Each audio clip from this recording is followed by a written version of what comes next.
welcome. You're watching Budget of Hope, an initiative by ICICIdirect.com, and I have with me Mr. S. Krishna Kumar, Chief Investment Officer, Sundaram Asset Management Company. Welcome to the show, Mr. Kumar. We have budget round the corner now. What is in your wish list this time? I would like to be very realistic about the wish list and the expectations from the budget, for the simple reason that we've had a very bad year in the last 8-9 months, and it's been very, very good recovery that we are seeing in the last 6 months, though. But we have to keep in mind that this recovery has been made possible by a lot of fiscal stimulus support from the government and by RBI's monetary policies and initiatives of lower rates and high liquidity. As we see, the growth coming back, we will also see that some of the measures taken by the RBI will slowly reverse at a moderate pace. At the same time, the government also has to ensure that it gets back into its path of fiscal prudence that it stands for. So, given that balance that we expect from the government, with a good 15 to 16% nominal GDP growth that could come through, taking us to more than 225 lakh crores of a nominal GDP for FY22, we think the government should aim for a 5% kind of a fiscal deficit from the 7% that we are looking at for FY21. That would send a very strong signal to the investors at large and the rating agencies that India is kind of squarely back on track on fiscal prudence and improve our ratings also. The other wish list basically would be that the government actually stays on course on the taxation in terms of maintaining stability of rates, etc.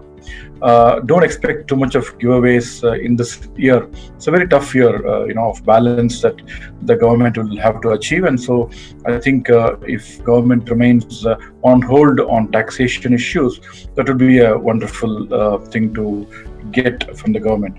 The worry by various market participants has been that there could be a COVID-related surcharge or a tax, plus an increase in long-term capital gains because investors have made a lot of money in the last 6 months. To be fair, people did make money, but it's if you look at it over a 1 year, still returns are moderate basically. So as long as the capital market sentiments are not affected by any measure, it is going to go a long way in helping the government itself on its own divestment targets, because the robustness of capital markets and strong interest of foreign investors into India will ensure that the strategic and also the other divestment initiatives of the government are going to go through and sail through very smoothly. And that would entail that the government can rake in more than 2 lakh crores of divestment receipts, which they didn't do last year, which was planned. Other thing also, the expectation of the government is that given the fair amount of land bank that the PSUs, states and center own, if they are able to channelize a proper vehicle to monetize the real estate available in the country for better use and release of capital, that would help the government's cash flows to do a lot of things on the growth side. So these are the broader measures basically which could be expected.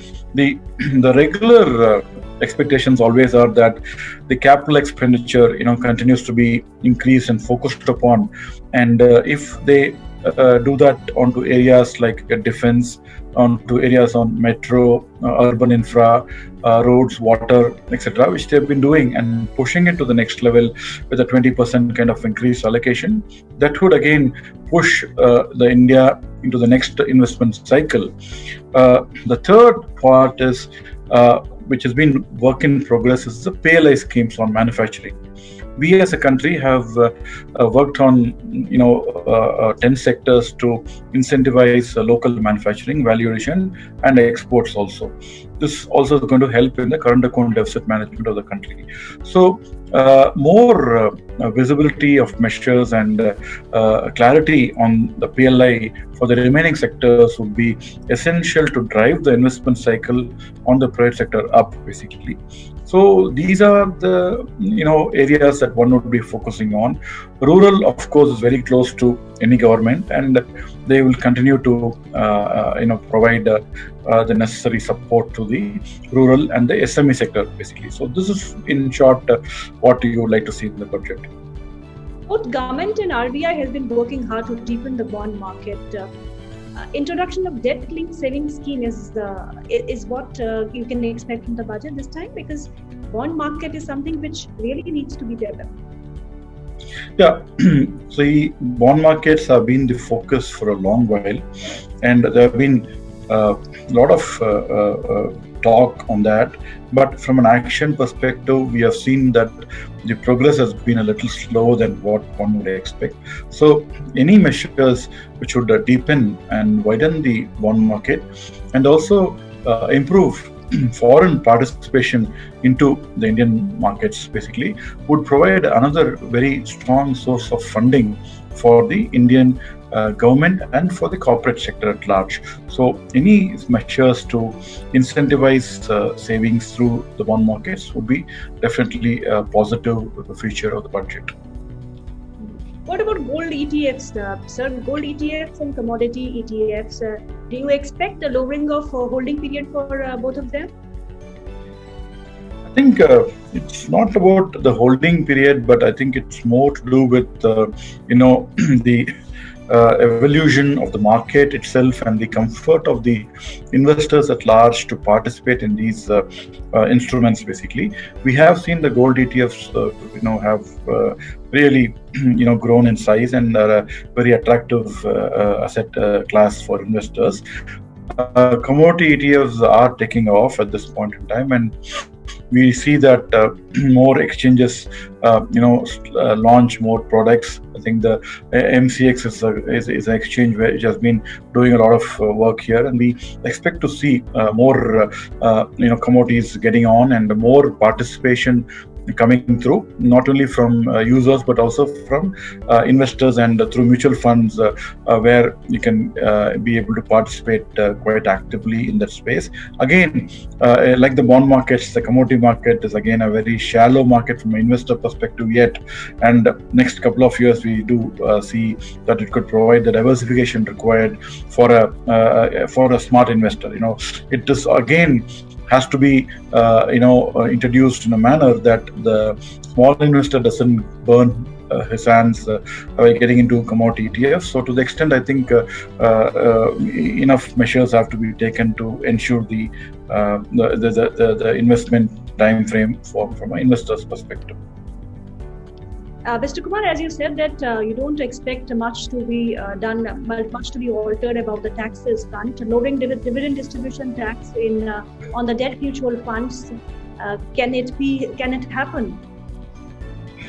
As I mentioned, the expectations have to be more realistic this year, given that we just come out of a bad year from a revenue perspective for the government. So I think,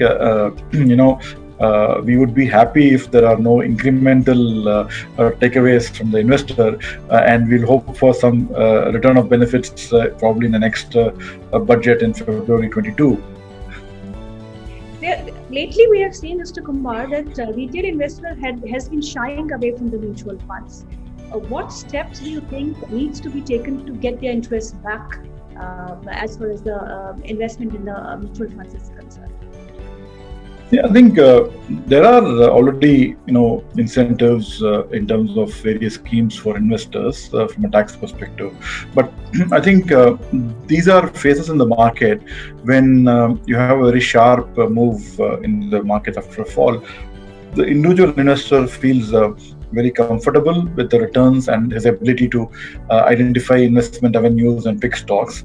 But as the markets, kind of stabilize and start reflecting the steady state growth of 7-8% in the economy, then I think the investor also tends to realize that going through an institutional route through mutual funds may be a better option. So instead of any measures by a government or by any institution or organization, I think this is a natural process of investor behavior that typically follows a bust and a boom, basically. So we've seen this also earlier, and very soon, as returns start to moderate to the mid-teens, investors will find that a mutual fund route with good tax incentives on longer-term cap gains would be the best way to go in for their assets and savings. The last question, what is your opinion on the initiative of Budget of Hope with ICICIdirect? I think it's a very innovative approach that the ICICI Securities has taken to bring us thoughts of various investment professionals, various mutual fund houses, and corporate leaders, into talking to investors at large, and reach out so that investors are better prepared on the budget day in terms of what to expect, what are the expectations of other people, the different participants and the stakeholders in the Indian economy. So that gives them a very good sense on what are the hits and misses in the budget as it goes through, and I'm sure it's going to make them much more informed investor at the end of this exercise. So I think it's a very useful initiative for a very broad section of the investors at large, and the would-be investors could be looking at all this to get into the markets also. Thank you, Mr. Kumar, for being with us and sharing your views. It was a pleasure speaking with you.